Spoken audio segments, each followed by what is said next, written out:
তার walking style, hair style, সে যখন আসবে সবাই তার দিকে তাকিয়ে থাকে। কেন ট্রোল হলেন ফারহান আহমেদ জোবান?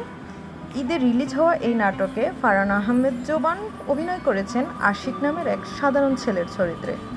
গান পাগল একটা ছেলে যে বাবার স্বপ্ন পূরণ করতে শহরে আসে কলেজে ভর্তি হতে। নাটক মুক্তির আগেই তার কিছু ক্লিপ রিলিজ হয়, আর তাতেই নেটপাড়ায় শুরু হয় ঝড়। কারো মতে ওভার অ্যাক্টিং, কারো মতে ডায়লগ শুনে নাকি হাসি থামানো মুশকিল।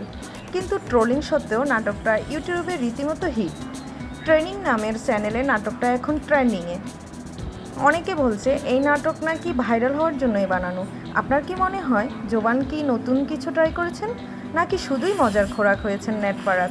কমেন্টে জানাও তোমার মতামত। আর ভিডিও ভালো লাগলে একটা লাইক দিও। আর এমন আরও মজার আপডেট পেতে চ্যানেলটা সাবস্ক্রাইব করে ফেলো এখনই। হাই, আমি জেসিকা।